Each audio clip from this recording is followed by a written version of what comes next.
Bapak Ibu Saudara yang dikasihi Tuhan, selamat hari Minggu. Selamat beribadah dalam ibadah online Gereja Kristen Kalam Kudus Manado. Bersyukur di hari Minggu ini kita boleh beribadah. Sekalipun kita tidak dapat beribadah secara tatap muka di gereja. Bapak Ibu Saudari sekalian, sebelum kita memulai ibadah di hari Minggu ini, ada beberapa hal yang akan kami sampaikan. Yang pertama, dikarenakan pandemi COVID-19 yang masih berlangsung, ibadah minggu depan kita masih melaksanakannya secara ibadah online. Yang kedua, bersyukur bagi jemaat yang berulang tahun sepanjang minggu ini. Ada Ibu Tan Pengo yang berulang tahun pada tanggal 6 Juli. Ada Ibu Yuli Wilmasari yang berulang tahun pada tanggal 9 Juli. Dan ada Bapak Yongki Krishna yang juga berulang tahun pada tanggal 9 Juli. Selamat ulang tahun, Tuhan Yesus memberkati.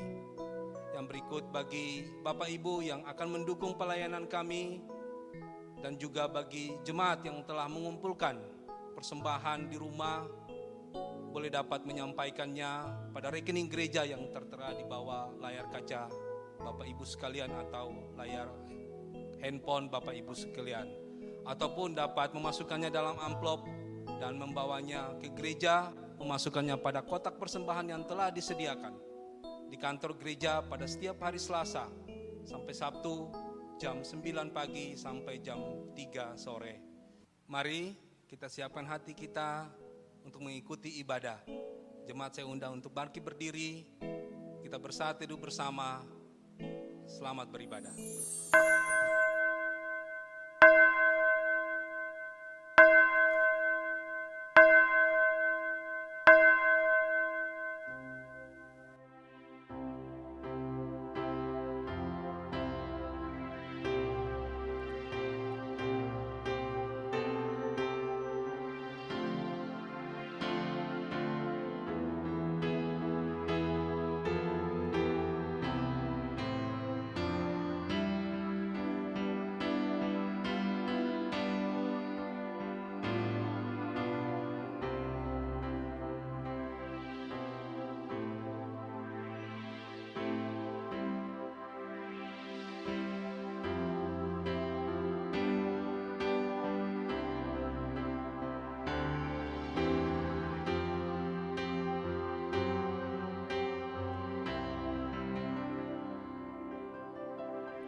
Pertolongan kita ialah di dalam nama Tuhan yang menciptakan langit dan bumi. Kasih karunia, rahmat dan damai sejahtera dari Allah Bapa dan Kristus Yesus Tuhan menyertai kita sekalian. Amin. Jemaat Tuhan, mari kita memuji Tuhan. Kita datang ke hadirat Tuhan. Kita mau menyembah Dia. Katakan, Bapakku datang padamu, menyembahmu di sini.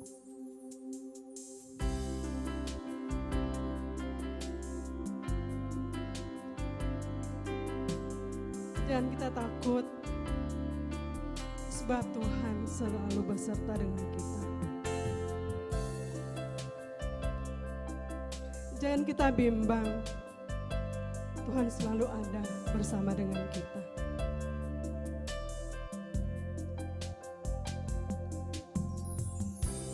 Bapakku datang menyembahmu di sini. Ku percaya Kau ada bagiku. Tak usah ku takut, sebab Kau sertaku. Tak usah ku bimbang, Kau di dalamku. Tak usah ku cemas, Kau penghiburku. Saat ku lemah, Kau kuatku. Ku nyanyi haleluya.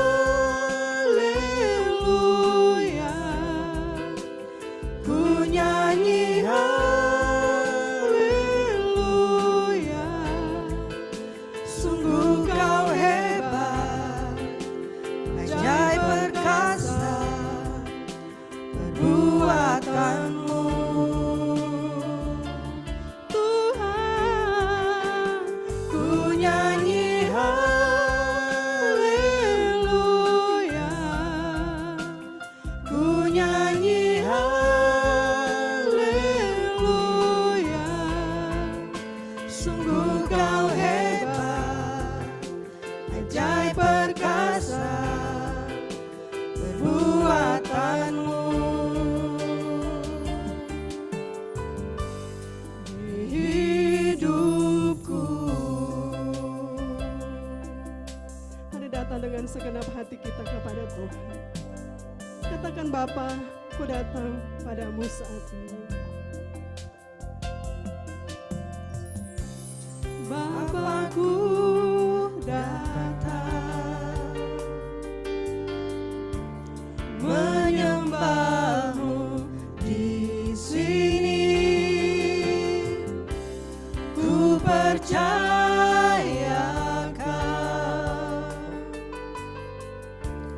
ada bagiku. Tak usah ku takut, tak usah ku takut, sebab kau sertaku. Tak usah ku bimbang, kau di dalamku. Tak usah ku cemas, kau penghiburku. Saat ku lemah, kau kuatku. Ku nyanyi haleluya, ku nyanyi haleluya. Sungguh kau hebat, ajaib perkasa perbuatanmu. Tuhan, ku nyanyi haleluya,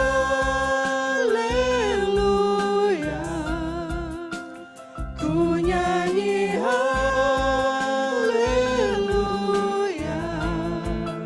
Sungguh kau hebat, ajaib perkasa perbuatanmu. Di hidupku, sungguh kau hebat, sungguh kau hebat, ajaib perkasa perbuatanmu. Di hidupku.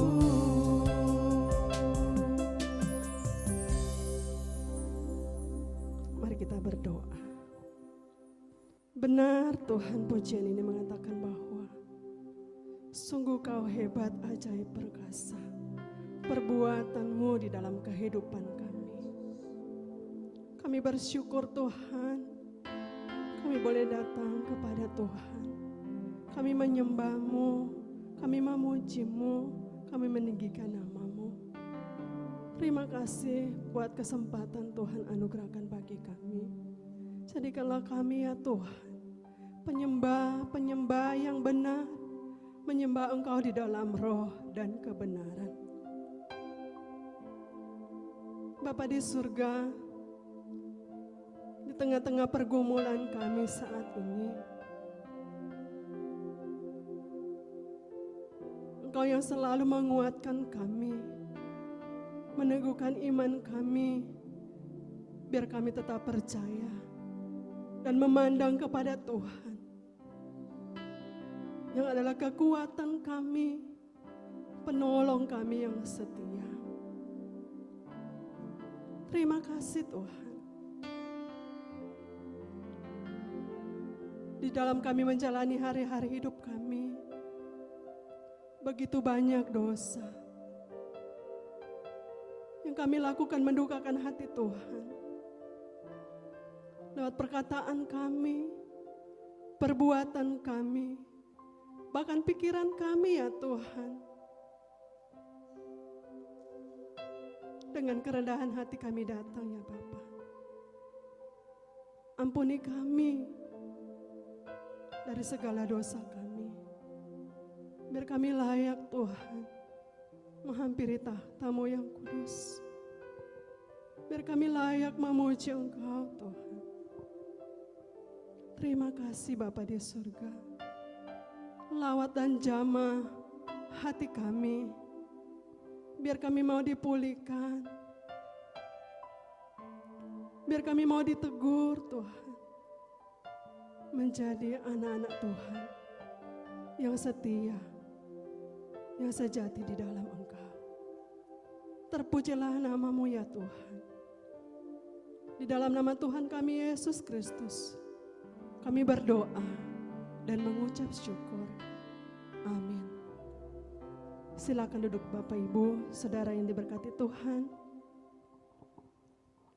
Menjadi ayat penuntun kita di hari ini terambil dari kitab 1 Korintus 2 ayat yang ke-12. Mari kita bersama-sama jemaat yang ada di rumah kita mengucapkan firman Tuhan ini. Kita tidak menerima roh dunia, tetapi roh yang berasal dari Allah, supaya kita tahu apa yang dikaruniakan Allah kepada kita. Mari jemaat Tuhan kita memuji Tuhan. Dengan penuh sukacita kita memuji Tuhan. Mulia bagi Allah, kasih-Nya besar.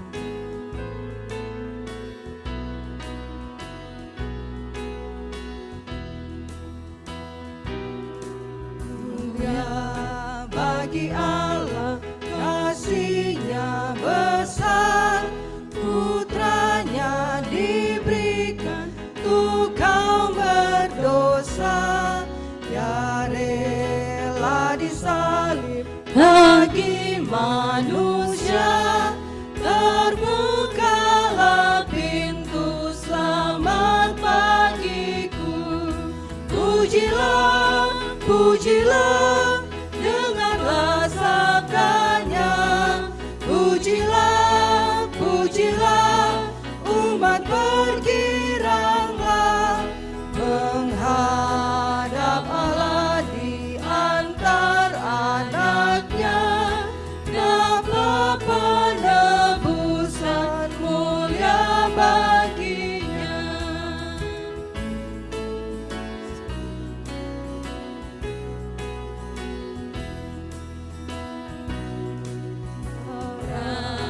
Anaknya jadi penebusan, itu janjinya bagi yang percaya.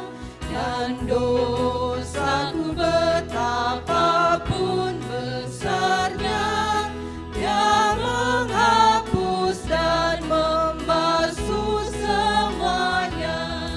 Pujilah, pujilah, dengarlah sabdanya.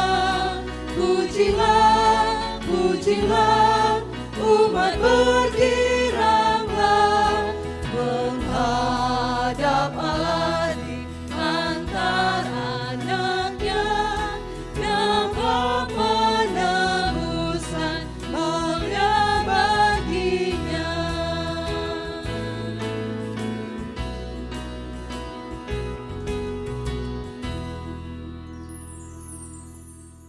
Jemaat yang diberkati Tuhan, saya undang kita semua bangkit berdiri bersama-sama. Kita akan mengikrarkan pengakuan iman kita melalui pengakuan iman rasuli. Kita ucapkan bersama-sama. Aku percaya pada Allah, Bapa yang Maha Kuasa, Khalik langit dan bumi, dan kepada Yesus Kristus, Anaknya yang tunggal Tuhan kita, yang dikandung dari Roh Kudus, lahir dari anak darah Maria, yang menderita sengsara di bawah pemerintahan Pontius Pilatus, disalibkan, mati dan dikuburkan, turun ke dalam kerajaan maut. Pada hari yang ketiga, bangkit pula dari antara orang mati, naik ke surga, duduk di sebelah kanan Allah, Bapa yang Maha Kuasa, dan dari sana Ia akan datang untuk menghakimi orang yang hidup dan yang mati. Aku percaya kepada Roh Kudus, gereja yang kudus dan am, persekutuan orang kudus, pengampunan dosa, kebangkitan tubuh, dan hidup yang kekal. Amin. Jemaat dipersilakan duduk kembali. Tak percaya bahwa kasih Tuhan tidak pernah berkesudahan di dalam kehidupan kita. Tuhan Yesus sungguh baik, selalu baik, sangat terlalu baik. Hingga kita hari ini, kita boleh ada memuji Tuhan. Dengan penuh sukacita, mari kita memuji Tuhan. Tiada berkesudahan, kasih setiamu Tuhan.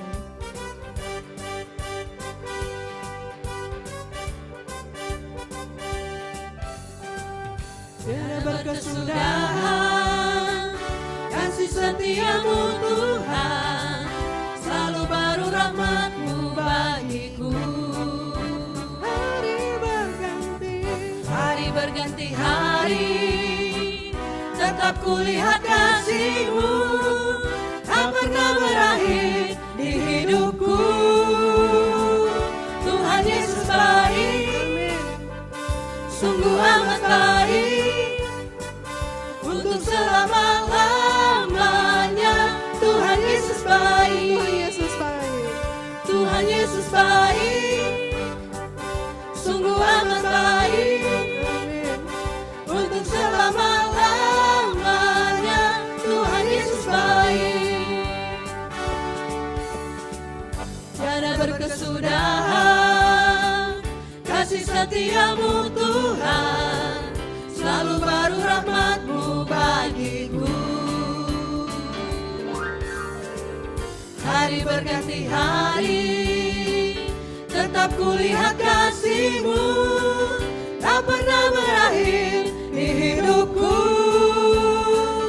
Tuhan Yesus baik, sungguh amat baik, untuk selama-lamanya. Tuhan Yesus baik, Tuhan Yesus baik, Tuhan Yesus baik, sungguh amat baik, untuk selama-lamanya. Tuhan Yesus Tuhan Yesus baik, baik. Tuhan Yesus baik, sungguh amat baik, untuk selama-lamanya. Tuhan Yesus baik, Dari selama-lamanya, dari selama-lamanya, untuk selama-lamanya, sampai selama-lamanya. Tuhan Yesus baik.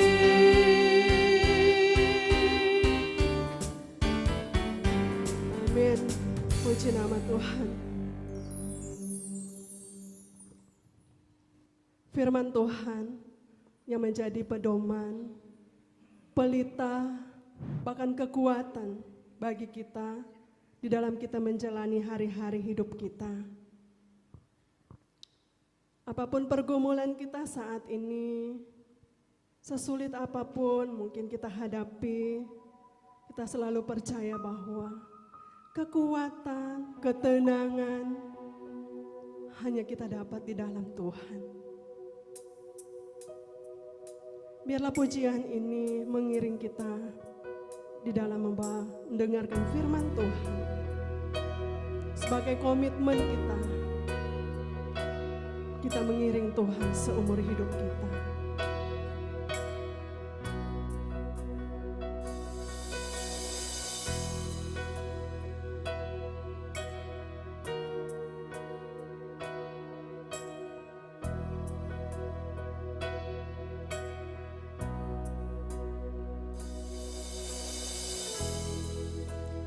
Kekuatan di jiwaku,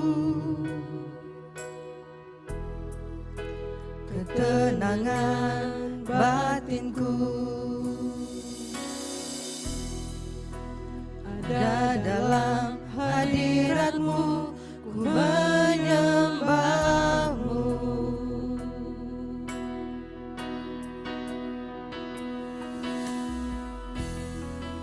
Tersungkurku di kaki-Mu, rasakan hadirat-Mu, takkan ku melepaskan-Mu, Kau cahaya bagiku, mengiring-Mu seumur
merenungkan kebenaran firman Tuhan.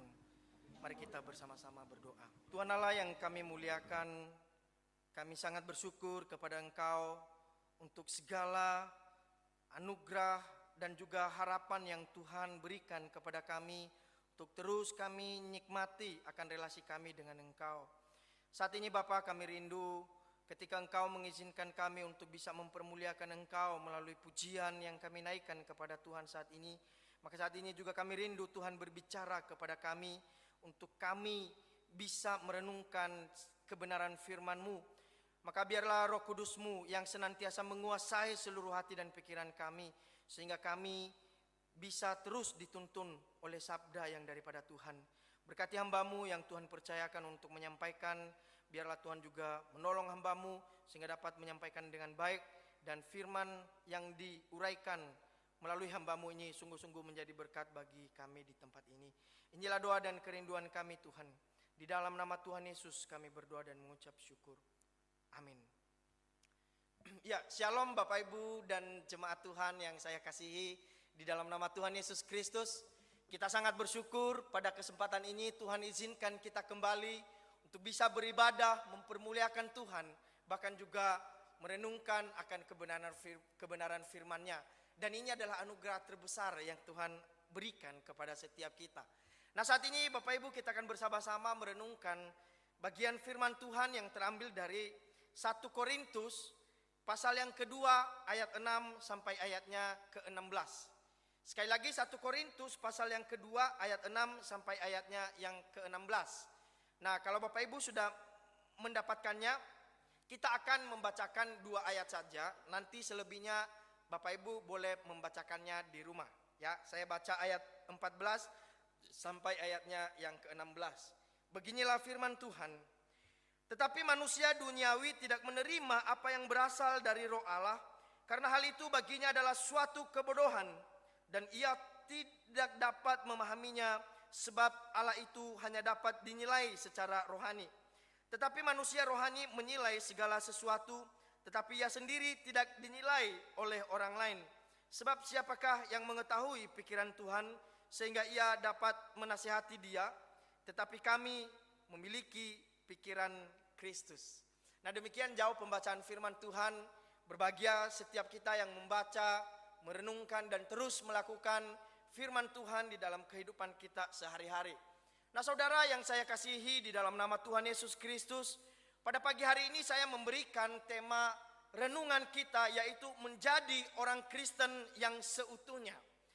Nah, berbicara mengenai orang Kristen yang seutuhnya, maka pertama-tama kita harus memahami tentang bagaimana menjadi orang Kristen yang seutuhnya. Nah, kata seutuhnya di dalam Kamus Bahasa Indonesia, saudara, itu memiliki arti yaitu selengkapnya, sebulatnya, keseluruhannya. Atau bisa dikatakan bahwa tidak ada sedikit pun yang tercampur di sana.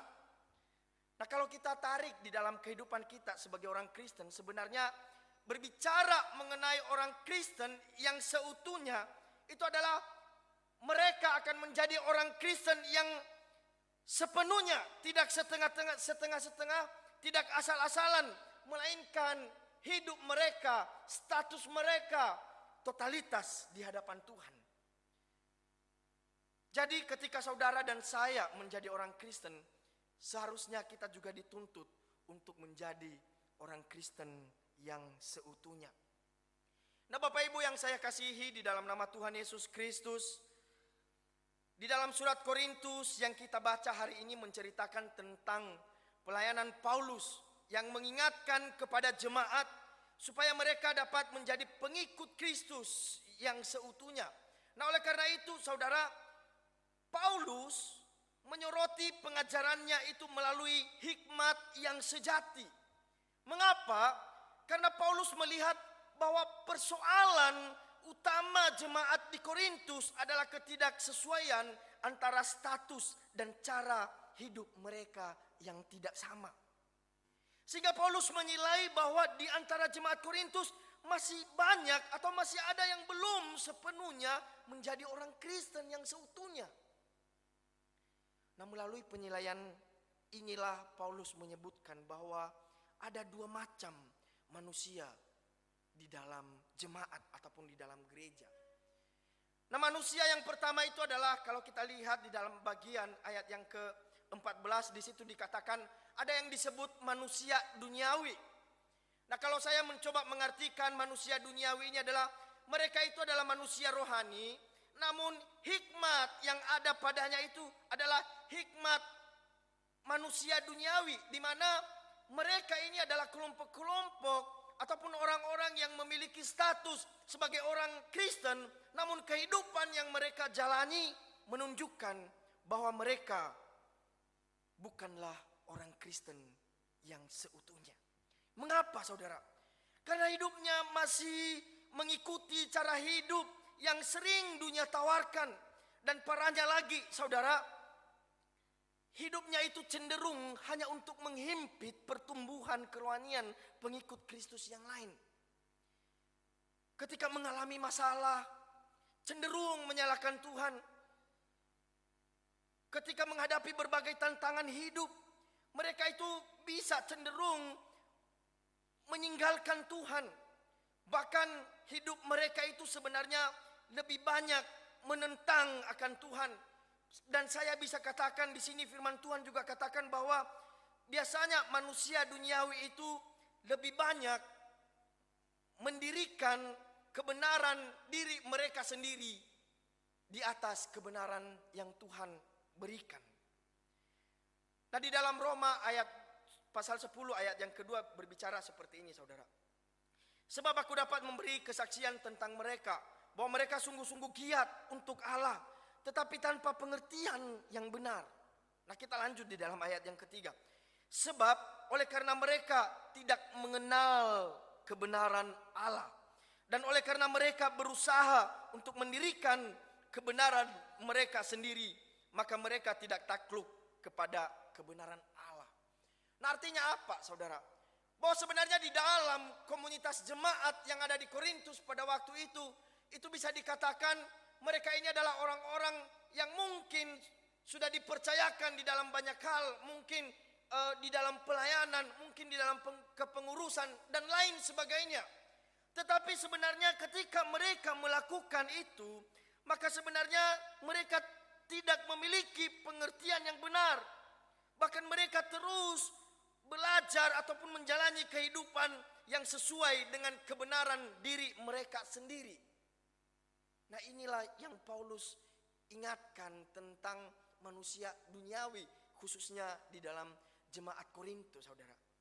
Nah, Bapak Ibu, saya membaca satu buku, yaitu kalau judul bukunya itu adalah dosa-dosa itu yang maksudnya masih diabaikan begitu ya. Itu bukunya Jerry Bridges. Dia mengatakan di dalam bukunya begini, saudara. Judul bukunya itu membereskan dosa-dosa yang dianggap pantas. Nah, dia katakan seperti ini. Jemaat Korintus itu benar-benar kacau balau. Mereka secara teologis maupun secara moral, mereka sombong dan suka mengomel. Mereka itu menoleransi kebejatan yang mengerikan, saling menuntut di dalam pengadilan. Mereka memamerkan kemerdekaan mereka di dalam Kristus, menyelewengkan praktek perjamuan kudus, dan sebenarnya juga mereka bingung mengenai kebangkitan orang percaya di masa depan. Nah, saudara, ciri-ciri ataupun manusia duniawi ini benar-benar menjadi suatu batu sandungan di dalam pelayanan di dalam tubuh Yesus Kristus. Dan Paulus menilai bahwa ada di antara jemaat yang bisa dikatakan mereka itu masih manusia duniawi, atau bisa dikatakan mereka belum seutuhnya menjadi orang yang percaya kepada Yesus Kristus. Nah, itu yang pertama, saudara. Yang kedua adalah manusia rohani. Nah, mereka kalau manusia rohani itu kita bisa katakan mereka adalah orang-orang yang sudah lahir baru. Mereka juga mengenal Allah, Roh Kudus yang menguasai kehidupan mereka. Bahkan juga mereka ini bisa dikatakan adalah kelompok ataupun orang-orang yang sudah menjadi pengikut Kristus. Mereka percaya Kristus secara sungguh-sungguh. Bahkan ketika mereka menghadapi berbagai tantangan hidup, pelayanan mereka dan apapun yang mereka lakukan, mereka lakukan semuanya itu untuk Tuhan. Bahkan tidak sedikit di antara mereka yang mengalami penganiayaan. Tetapi di situ Paulus mengatakan bahwa sebenarnya mereka semakin hari semakin terus mengalami yang namanya kedewasaan. Atau saya katakan semakin hari mereka itu semakin serupa dengan Tuhan Yesus Kristus. Nah Bapak Ibu, tentu ketika kita terus beribadah di dalam komunitas kita orang-orang percaya, yang menjadi kerinduan kita yaitu bagaimana kita bisa mengenakan yang namanya manusia rohani itu, atau bagaimana kita bisa menjadi orang Kristen yang seutuhnya. Nah saudara, surat Korintus sebenarnya banyak menjelaskan, tapi di sini saya hanya mengambil 2. Di sini surat Korintus menjelaskan ada beberapa ciri manusia rohani, saudara. Paulus mengatakan bahwa ciri manusia rohani itu yang pertama adalah mereka yang dapat menerima hikmat Allah. Di dalam ayat yang ke-6 dikatakan, sungguh pun demikian kami memberitakan hikmat di kalangan mereka yang telah matang, yaitu hikmat yang bukan dari dunia ini dan yang bukan dari penguasa-penguasa dunia ini, yaitu penguasa-penguasa yang akan ditiadakan. Tetapi yang kami beritakan ialah hikmat Allah yang tersembunyi dan rahasia, yang sebelum dunia dijadikan telah disediakan Allah bagi kemuliaan kita. Nah saudara yang saya kasihi di dalam nama Tuhan Yesus Kristus, kalau saya mencoba menyimpulkan di dalam bacaan kita di dalam ayat yang ke-6 sampai ayat yang ke-8 ini, maka sebenarnya orang-orang yang menerima hikmat Allah adalah mereka yang sungguh-sungguh mengasihi Allah, dan mereka juga adalah orang-orang yang dikasihi oleh Allah. Sehingga ketika mereka menjadi percaya kepada Yesus Kristus, maka itu adalah sebuah hikmat di mana mereka bisa menjalani kehidupan mereka sebagai orang yang percaya kepada Yesus Kristus. Dan kita lihat orang-orang pada waktu itu, ketika Paulus mengabarkan Injil, mereka anggap salib Kristus itu sebagai kebodohan, saudara. Di dalam ayat yang ke-8 di situ dikatakan, tidak ada dari penguasa dunia ini yang mengenalnya, sebab kalau sekiranya mereka mengenalnya, mereka tidak menyalibkan Tuhan yang mulia. Dan seterusnya dikatakan sebenarnya bahwa seringkali orang-orang yang belum percaya kepada Yesus Kristus, mereka tidak bisa membedakan ataupun mereka tidak bisa menerima hikmat yang daripada Tuhan. Sehingga mereka anggap bahwa segala sesuatu yang berasal dari kebenaran Allah itu adalah kebodohan. Bahkan Paulus mengatakan bahwa para penguasa-penguasa pada waktu itu, kalau seandainya mereka mendapatkan ataupun memiliki hikmat yang daripada Tuhan, maka sesungguhnya mereka tidak akan menyalibkan Yesus Kristus. Tetapi sangat luar biasa saudara, di balik kebodohan itu sebenarnya rencana di balik kebodohan yang ada di dalam benak penguasa-penguasa pada waktu itu, rencana Tuhan justru bisa terlaksana dengan baik. Di mana Tuhan merencanakan akan kematian Yesus Kristus di atas kayu salib, dan semua itu dapat berjalan dengan baik. Yang sesungguhnya saya bisa katakan itu adalah sebuah sindiran Paulus terhadap orang-orang yang menganggap Injil sebagai kebodohan pada waktu itu, saudara. Tetapi di sini dikatakan bahwa saudara dan saya, bahkan orang-orang yang percaya, yang memiliki ciri-ciri yang mengenakan manusia rohani itu adalah mereka yang senantiasa menganggap Injil itu adalah Injil kebenaran, menganggap Injil itu adalah sebuah hal atau kabar baik yang dapat membuat mereka dapat mengasihi Allah secara total. Dan apa yang mereka lakukan, saudara? Ketika mereka mengasihi dan mengenal Allah secara total, maka semakin hari mereka juga akan semakin memiliki kedewasaan di dalam iman kepada Yesus Kristus. Nah, ada 3 macam kedewasaan kalau kita lihat sebenarnya. 3 macam kedewasaan seseorang. Dewasa yang pertama itu adalah dewasa secara biologis, saudara. Nah, kalau berbicara mengenai dewasa secara biologis, maka kita tahu bahwa setiap orang pasti menjalaninya, di mana ketika mereka lahir di dunia, maka ketika umur mereka bertambah, maka semakin hari juga mereka akan semakin bertumbuh besar, saudara. sampai umur berapa mereka sudah kelihatan sudah dewasa. Nah, itu dewasa secara fisik ataupun dewasa secara biologis, saudara. Dan ini adalah natural terjadi di dalam kehidupan manusia. Nah, kedewasaan yang kedua itu adalah dewasa secara psikologis. Nah, artinya apa? Kalau dewasa secara psikologis di sini itu berbicara tentang orang yang memang dia bisa dewasa di dalam pikiran, dia bisa dewasa di dalam perbuatannya, di dalam tindakannya. Secara etika dia bisa kelihatan lebih dewasa dibanding dengan orang-orang yang mungkin secara umur, ya secara umur dia, secara biologis dia lebih dewasa, tapi terkadang yang lebih muda secara biologis, terkadang itu secara psikologis ini, kalau dilihat dari sisi psikologis, maka yang paling muda ini bisa saja lebih dewasa dari yang umur lebih tua dari dia, saudara. Mungkin kita ada pengalaman, kita pernah melihat orang, wih ini orang masih kecil, masih muda sekali, tapi kok perbuatannya, kata-katanya, terus apa yang dia lakukan itu kok kelihatan dewasa sekali ya. Pasti kita mungkin pernah berjumpa dengan seseorang. Tapi ada juga orang yang memang secara biologis, dia secara umur dia sudah sangat matang, dia secara umur dia sudah kelihatan sangat dewasa. Tetapi perbuatannya, perkataannya, apa yang dia lakukan itu menunjukkan bahwa dia belum dewasa secara psikologis. Tetapi sebenarnya itu masih berbicara tentang kehidupan kita di tengah-tengah dunia ini. Semua orang bisa menjalani itu. Dewasa secara biologis, dewasa secara psikologis. Nah, ada satu hal yang memang diharuskan juga, yang memang dituntut kepada orang-orang Kristen yang sudah menjadi pengikut Kristus. Kedewasaan yang ketiga itu adalah dewasa secara iman.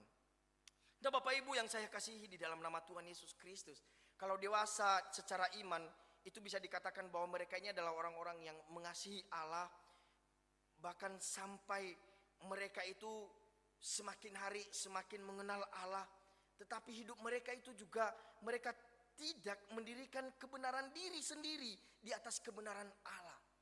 Orang yang memiliki kedewasaan iman adalah mereka yang berusaha menjalani kehidupan yang taat di hadapan Tuhan tanpa menjalani kehidupan yang sesuai dengan keinginan mereka sendiri, saudara.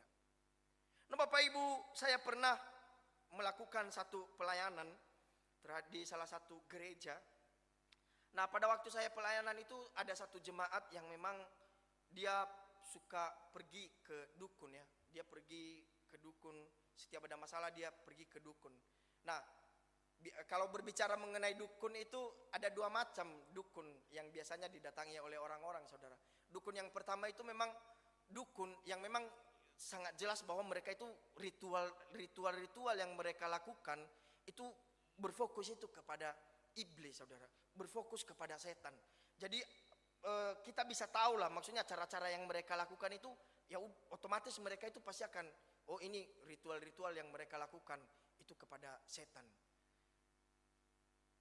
Tapi ada dukun yang kedua, saudara. Dukun yang kedua ini adalah dukun yang benar-benar berfokus kepada di mana mereka ini adalah orang-orang yang pura-pura datang kepada Tuhan. Mereka itu mengenakan seolah-olah mereka ini adalah orang yang dekat dengan Tuhan, tapi sebenarnya mereka itu hanya pura-pura datang kepada Tuhan. Mereka tidak sungguh-sungguh datang kepada Tuhan. Nah, salah satu contohnya begini, saudara. Saya itu pernah punya pengalaman di pelayanan ini yang saya mau ceritakan, saudara. Jadi yang ibu ini, dia itu datang kepada dukun yang pura-pura datang kepada Tuhan ini.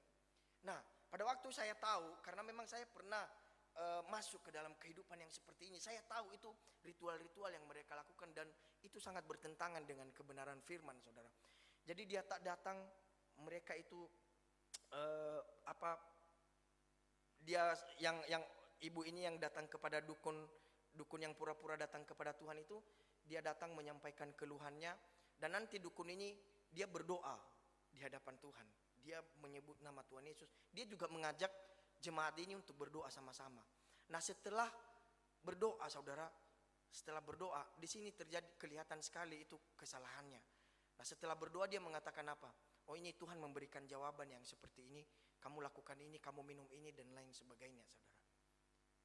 Nah Bapak Ibu yang saya kasihi di dalam nama Tuhan Yesus Kristus, saya mengatakan kepada jemaat ini bahwa itu tidak sesuai dengan kebenaran firman. Sudah sangat terbukti sebenarnya apa yang dia lakukan. Apa yang dilakukan oleh jemaat ini benar-benar menunjukkan bahwa dia itu sedang berpura-pura untuk datang kepada Tuhan. Tapi apa yang dikatakan oleh jemaat ini? Jemaat ini justru mengatakan, saudara, oh itu tidak apa-apa. Saya itu toh juga datang itu kepada orang yang mengajak saya itu berdoa bersama-sama dengan Tuhan. Kami bergandengan tangan di dalam doa. Jadi waktu itu ya saya hanya berusaha menyampaikan bahwa tetap itu tidak sesuai dengan kebenaran firman. Kalau kita mau telusuri di dalam kebenaran firman, siapa orang yang berdoa kepada Tuhan terus di dalam doanya itu Tuhan langsung berbicara dengan dia.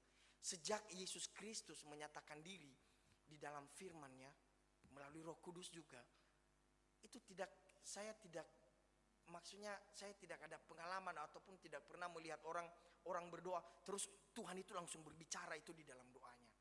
Itu adalah dukun yang pura-pura datang kepada Tuhan. Padahal sebenarnya dia itu adalah orang yang sebenarnya sedang bergaul dengan kegelapan. Tetapi kita lihat jemaat ini, walaupun dia sudah berusaha menjadi orang Kristen, tetapi dia tetap melalui jawaban yang dia sampaikan kepada saya pada waktu itu mengagetkan saya secara pribadi. Karena saya menganggap bahwa orang ini justru mendirikan akan kebenaran yang ada di dalam dirinya sendiri, saudara. Sehingga mereka itu tidak bisa menerima hikmat Allah. Mereka itu tidak bisa berhikmat di dalam menyikapi akan setiap tantangan-tantangan kehidupan yang mereka alami, saudara. Mereka tidak bisa dewasa di dalam setiap pergumulan yang mereka alami. Bahkan juga di dalam perbuatan yang seperti itu menunjukkan bahwa mereka itu tidak bisa mengasihi Allah secara total. Nah saudara yang saya kasihi di dalam nama Tuhan Yesus Kristus, tentu kalau kita lihat satu bagian firman Tuhan, di situ firman Tuhan katakan bahwa jangan ada padamu Allah lain di hadapanku. Jangan membuat bagimu patung yang menyerupai apapun. Itu sebenarnya sudah sangat jelas, saudara, bahwa setiap orang yang menjadi orang Kristen seutuhnya, maka kita perlu belajar berhikmat di dalam pengenalan akan Allah. Kita terus belajar berhikmat di dalam mengasihi Allah yang kita percayai. Sehingga di dalam kerinduan itu juga kita benar-benar tahu bahwa Allah yang senantiasa terus menyatakan kasih-Nya kepada setiap kita. Meskipun saudara dan saya itu di dalam situasi dan kondisi yang mungkin kita rasa berat saat ini, tetapi marilah dengan hikmat yang daripada Allah kita tetap belajar secara total dan tetap mengalami kedewasaan di seluruh aspek kehidupan kita, saudara. Itu ciri-ciri orang yang senantiasa mengenakan manusia rohani, yaitu mereka bisa menerima hikmat yang daripada Allah. Mereka selalu menganggap bahwa kebenaran yang daripada Allah itu adalah sesuatu yang menjadi totalitas di dalam iman mereka, sehingga mereka tidak bisa menyangkali itu dengan membangun kebenaran diri mereka sendiri, saudara. Nah yang kedua, saudara, ciri-ciri orang yang menjadi orang Kristen seutuhnya atau yang menjadi manusia rohani, yaitu mereka juga adalah orang-orang yang memiliki pikiran Kristus.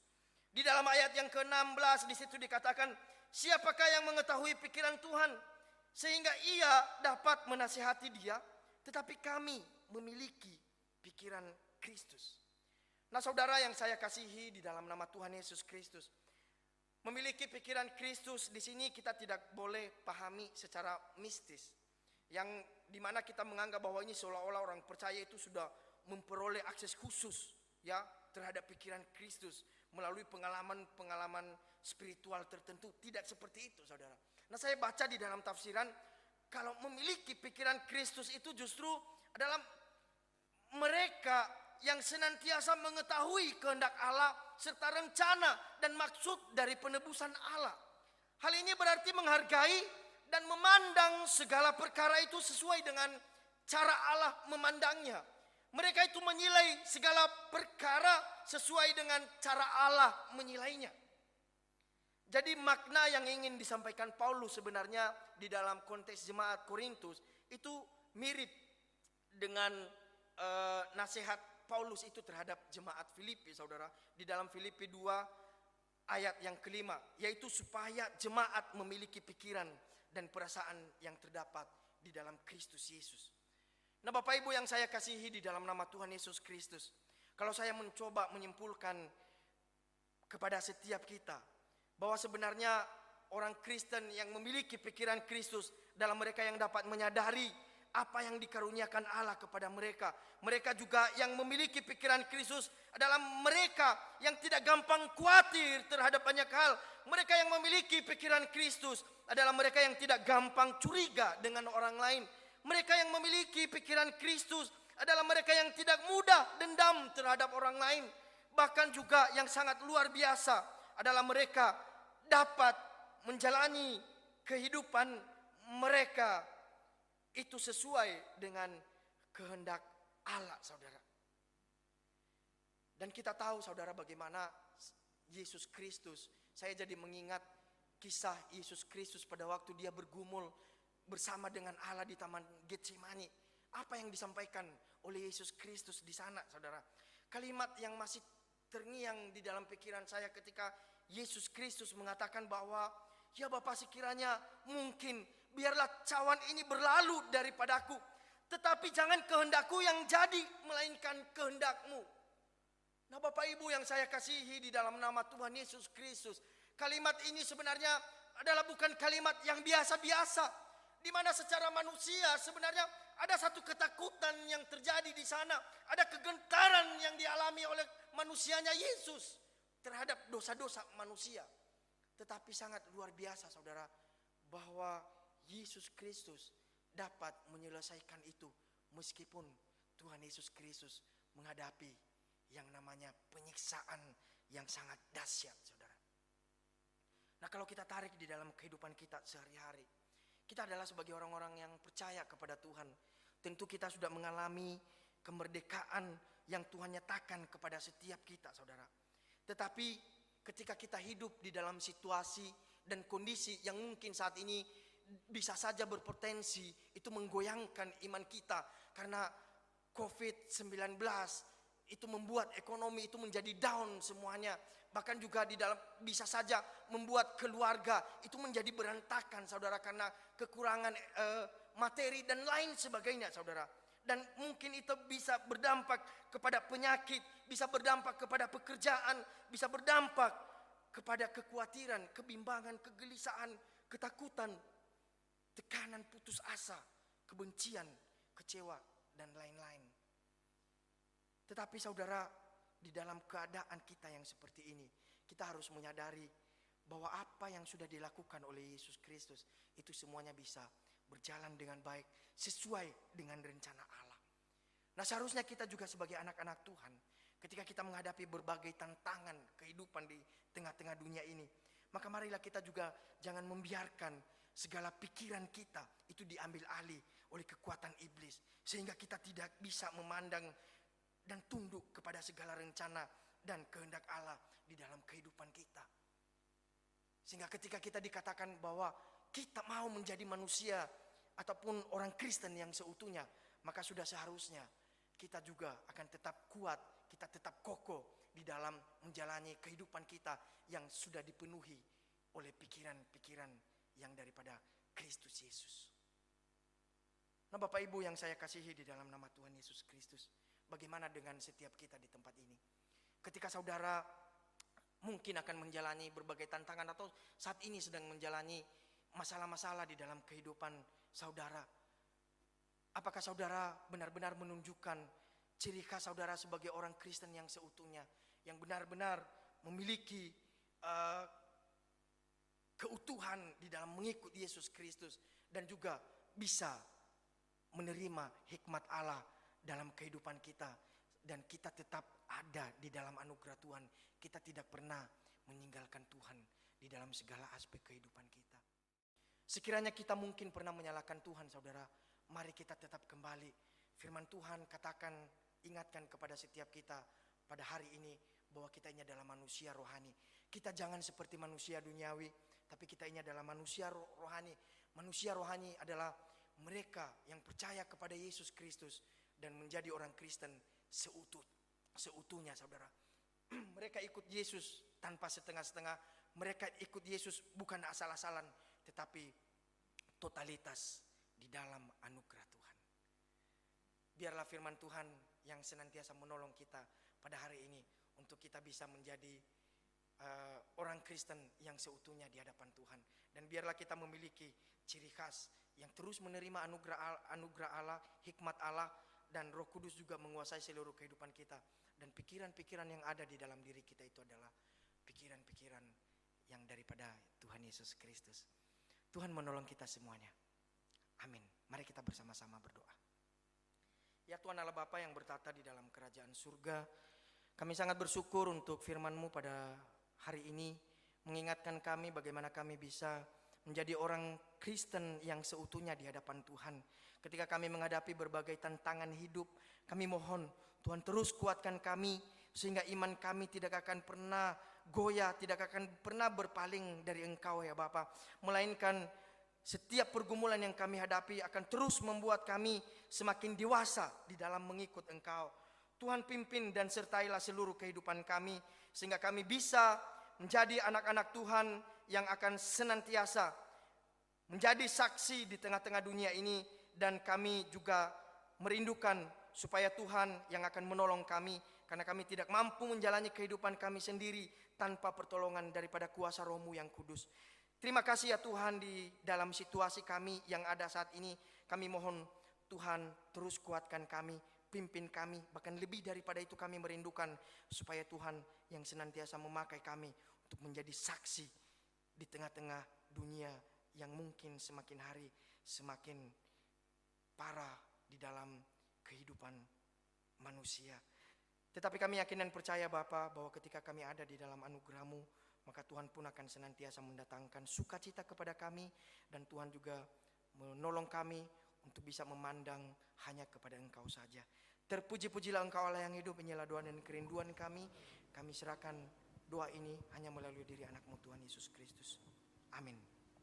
Jemaat yang diberkati Tuhan, mari kita membawa persembahan kita kepada Tuhan diiringi dengan pujian. Kupandang hari esok dengan segala harapan, pengharapan kita hanya di dalam Tuhan saja.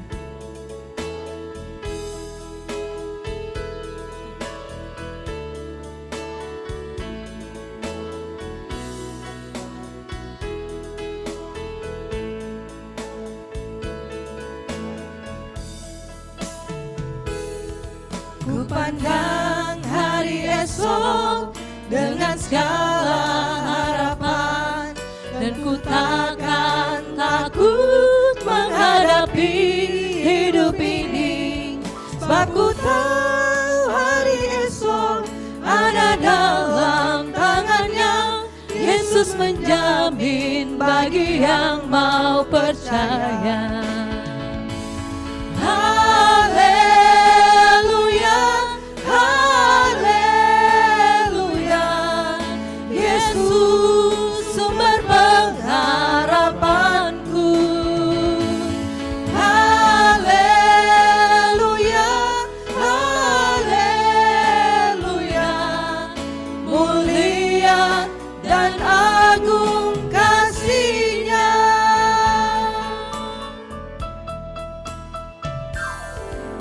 Pandang hari esok dengan segala harapan, dan ku takkan takut menghadapi hidup ini, sebab ku tahu hari esok ada dalam tangannya. Yesus menjamin bagi yang mau percaya.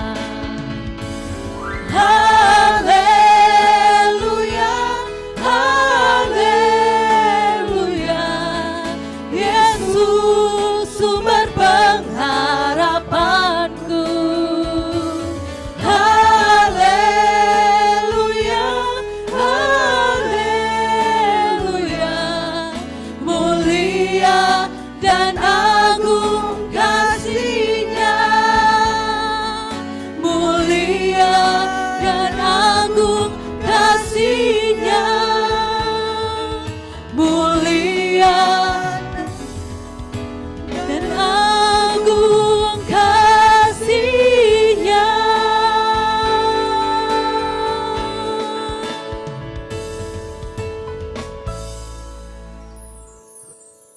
kita berdoa. Tuhan, kami mau bersyukur karena di hari Minggu ini kami boleh beribadah. Sekalipun kami beribadah secara ibadah online di rumah kami masing-masing, tapi kami percaya Engkau hadir dan memberkati kami dengan firman-Mu. Kami bersyukur juga ya Tuhan, kami boleh membawa korban persembahan yang kami bawa di hadapan-Mu. Inilah persembahan kami yang kami bawa, baik dari kelebihan maupun dari kekurangan kami. Yang sesungguhnya adalah berasal daripada kasih karunia Tuhan, anugerah Tuhan bagi kami. Kami sadar ya Tuhan, bahwa apa yang kami bawa ini bukan berasal dari kekuatan kami untuk mencari harta dunia, tapi karena Tuhan yang telah berkasih karunia bagi kami. Terima kasih ya Tuhan. Kiranya persembahan kami ini memuliakan Tuhan. Dan untuk perlebaran pekerjaan Tuhan di tengah-tengah dunia ini. Kami juga berdoa ya Tuhan bagi setiap jemaat Tuhan yang saat ini harus menghadapi pandemi COVID-19. Setiap jemaat Tuhan yang terkena dampaknya. Pekerjaan, bisnis, dan bahkan kondisi finansial.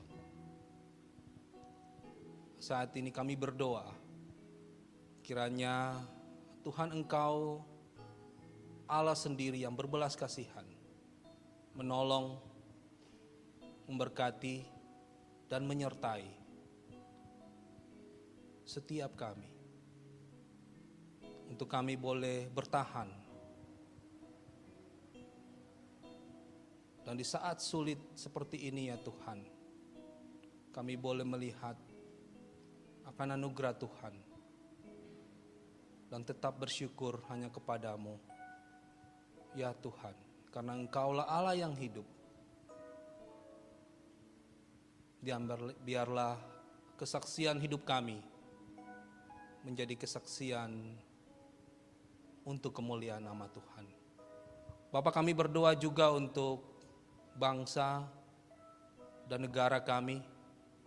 Kami mohon belas kasihan Tuhan bagi bangsa dan negara kami dalam menghadapi pandemi COVID-19.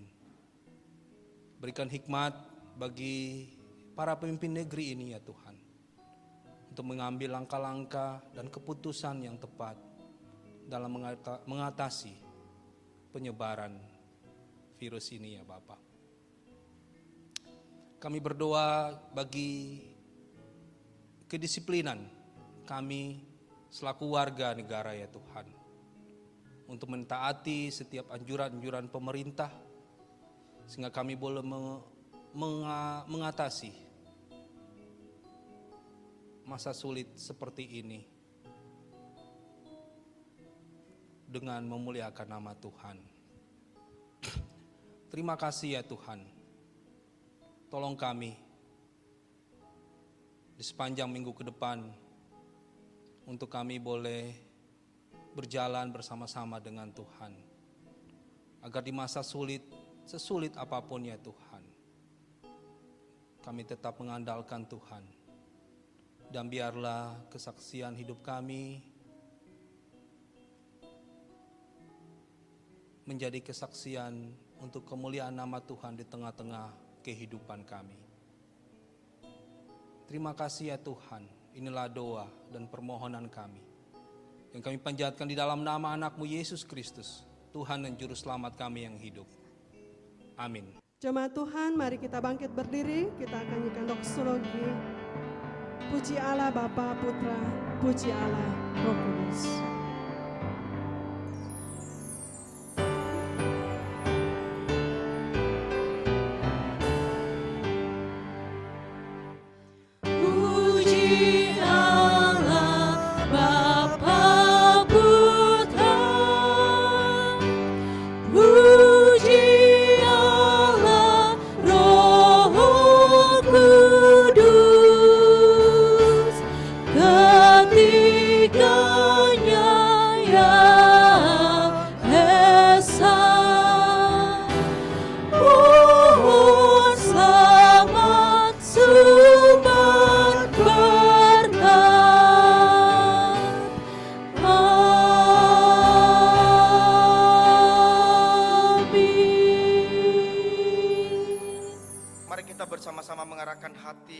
pikiran kita di hadapan Tuhan.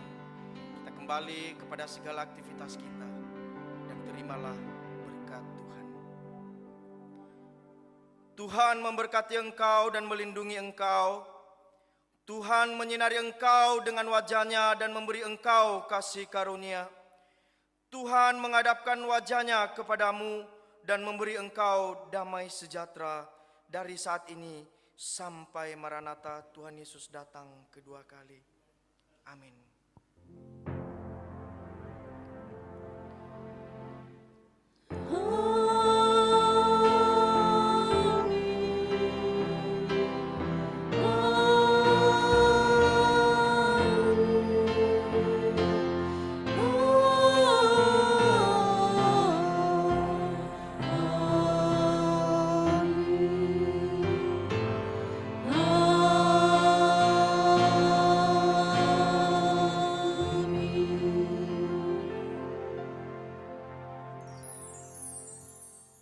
Jemaat dipersilakan duduk kembali. Kita akan mengambil sikap doa teduh. Tuhan memberkati.